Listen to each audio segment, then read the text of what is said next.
Salut, c'est Jodef de Speedycom. Bienvenue dans cette vidéo où nous allons voir comment faire vos mentions légales sur Shopify. Donc, je vais vous proposer trois sites, donc deux sites pour faire vos mentions et un site pour faire vos conditions générales de vente et d'utilisation. Donc bien sûr, je vous mettrai dans la description les différents liens qu'on va voir dans cette vidéo. Le premier est Subdelirium, qui est un très très bon outil, le plus utilisé. Donc, vous pouvez utiliser celui-là, mais moi personnellement, je préfère le Orson.io parce qu'il est beaucoup plus axé sur le RGPD. Donc on va voir comment faire. Vous vous rendez sur le lien que je mettrai dans la description, vous cliquez sur commencer. Ici vous allez renseigner, forcément vous êtes une entreprise. Donc vous allez mettre hop, le nom de votre URL de votre site, votre forme juridique, le nom de l'entreprise, l'adresse du siège social, hop, on va mettre 1 rue du codeur, code postal 75, allez je suis riche, on va dire que je suis riche, hop, le 16e, Paris,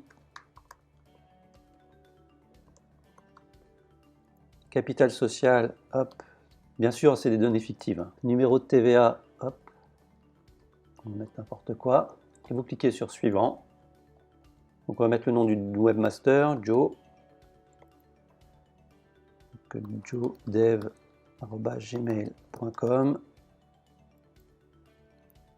responsable de la publication, moi, on va remettre l'email de contact,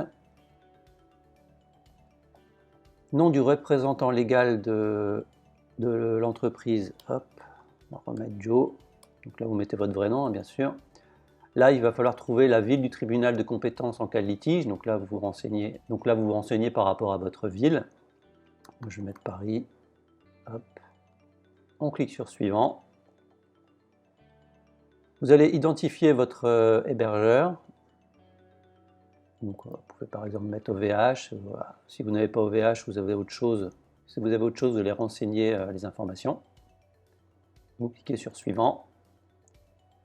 Votre numéro CNIL, bon ça, on n'en a plus besoin maintenant, donc vous n'avez pas besoin de le remplir. Et là, c'est très important, au niveau du RGPD, il faut donner le nom de la personne qui est en charge de la protection des données, en cas de litige. Donc là, vous mettez votre nom, hop, et évidemment le mail dédié à cette personne. Donc ça peut être une personne extérieure, hein, ça peut être c'est quelqu'un qui s'y connaît vraiment là-dedans. Et ensuite, vous cliquez sur suivant. Ici, vous allez devoir renseigner les données collectées.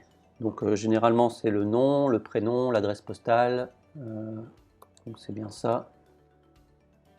Donc, moi, je vais tricher un petit peu. Hop. Je vais reprendre tout ça et on va le mettre dedans. Hop, voilà. Alors si c'est un e-commerce, vous avez peut-être besoin de... Non, la CB, elle n'est pas enregistrée. Donc là, vous regardez un petit peu. Et là, vous mettez la durée de conversion de ces données en mois. Je crois que maximum, on peut aller jusqu'à 13 mois. Donc, je vous invite à mettre 1 an, 12 mois. Et les données permettant d'améliorer l'expérience utilisateur et de proposer des conseils contextualisés. Donc là, si jamais vous avez des cookies ou si vous enregistrez des choses qui ne sont pas spécialement importantes, vous les mentionnez ici. Et vous cliquez sur « Générer mes mentions légales ». Donc là, vous pouvez participer, faire une petite donation, ou si vous ne voulez pas, vous mettre « Je ne souhaite rien donner pour le générateur ». Et vous cliquez dessus. Vous allez maintenant renseigner votre email, jodev@gmail.com, et vous allez recevoir les mentions légales sur cette adresse.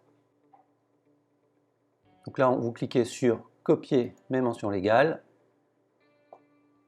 On va se rendre sur votre Shopify. On va aller dans Boutique en ligne, page, et on va créer notre page. On clique sur Ajouter une page, on la nomme mention légale, et on va copier tout ça là-dedans. Hop, c'est en HTML, donc vous passez en mode code et vous collez tout ça. Donc ça va donner ça. On enregistre. En petit bonus, on va aller placer tout ça dans la navigation, au niveau du footer. C'est là qu'on place les mentions légales en général. Alors, il n'a pas le temps. Hop.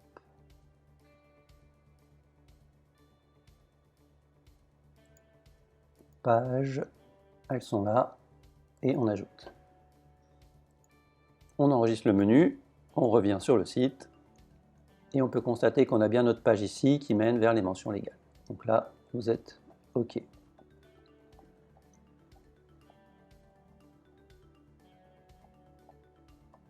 Donc vous voyez, c'est assez bien fait, assez sympa. Elles sont vraiment bien renseignées. Et je vous propose également d'aller sur Shopify, là tout simplement, le générateur de politique et de conditions générales de vente. Donc vous allez sur ce lien, donc je vous le mettrai dans la description, vous cliquez sur démarrer. Alors si vous avez une boutique, vous n'avez pas besoin de mettre ça, je fais ignorer pour l'instant l'essai de Shopify, et là vous mettez vos mentions. Donc vous faites la même chose, vous suivez les étapes, je ne vais pas le refaire, et vous allez créer également une page que vous allez nommer conditions générales de vente, et vous mettrez votre contenu ici aussi.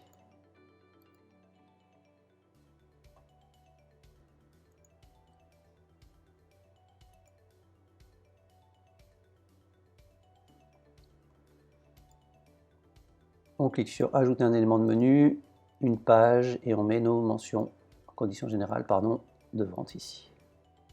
Donc là c'est bien, vous avez la base. Par contre, si vous voulez aller plus loin et avoir quelque chose vraiment, si vous voulez avoir quelque chose de spécifique par rapport à votre activité, si vous faites des choses un petit peu particulières, donc là je vous invite à passer par un avocat pour avoir quelque chose de clean sur tous les points. Donc au cas où, nos amis du groupe Dropshipping La Totale proposent un pack conformité et légalité. Donc je vous mettrai le lien dans la description si ça vous intéresse. Voilà, j'espère que ce tuto vous a plu et n'oubliez pas de mettre un petit pouce bleu et de vous abonner à la chaîne. À bientôt.